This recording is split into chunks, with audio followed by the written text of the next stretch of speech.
नमस्कार. आज आपण घरामध्ये भाजीला काही नसेल अशा वेळी बनवता येईल असा चटपटीत भाताची रेसिपी पाहणार आहोत.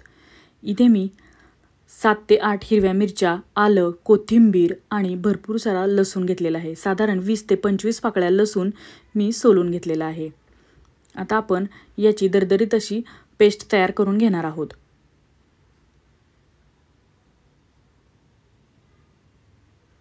आता इथे मी एक कढई गरम करायला ठेवलेली आहे. कढईमध्ये आपण साधारण 2 मोठे चमचे तेल घालणार आहोत. तेल छानपैकी गरम झालं की आपण यामध्ये थोडेसे खडे मसाले घालूयात. इथे मी एक तमालपत्र, मिरं, लवंग आणि दालचिनी घेतलेली आहे.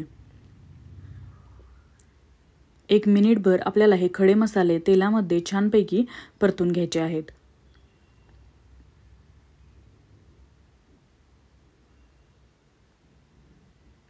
आता आपण यामध्ये जो आपण ठेचा तयार करून घेतलेला आहे तो घालूयात. मिरची, लसूण, कोथिंबीर आणि आलं आपण इथे वाटून घेतलेलं होतं.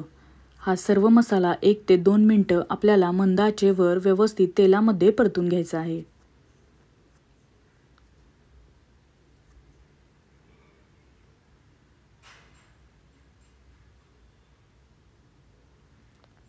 अशाच प्रकारच्या भरपूर भाताच्या रेसिपी आपल्या चॅनलवर अपलोड केलेल्या आहेत. त्यासुद्धा तुम्ही राईस रेसिपी या प्लेलिस्टमध्ये जाऊन पाहू शकता.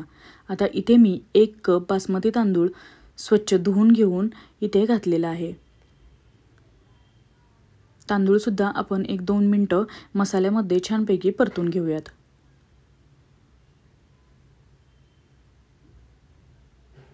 तांदूळ व्यवस्थित परतून झाला मसाल्यामध्ये की आपण यामध्ये पाणी घालूयात. इथे मी चवीप्रमाणे मीठ घातलेलं आहे.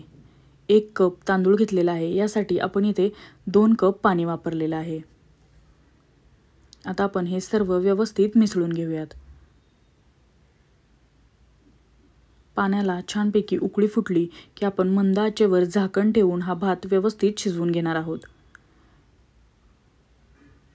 पाण्याला छानपैकी उकळी फुटलेली आहे. पुन्हा एकदा आपण हे सर्व व्यवस्थित ढवळून घेऊयात व लो फ्लेमवर झाकण ठेवून एक 7 ते 8 मिनिटं आपण हा भात छानपैकी शिजवून घेणार आहोत.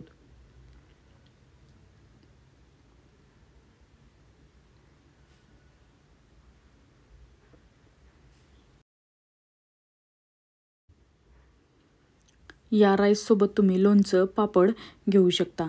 चवीला हा अतिशय अप्रतिम लागतो. गरमागरम भातावर थोडंसं तूप घालून एकदा ही रेसिपी नक्की ट्राय करून पहा. आपला भात एकदम तयार आहे.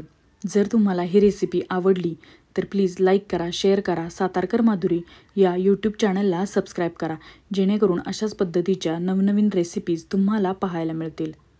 धन्यवाद.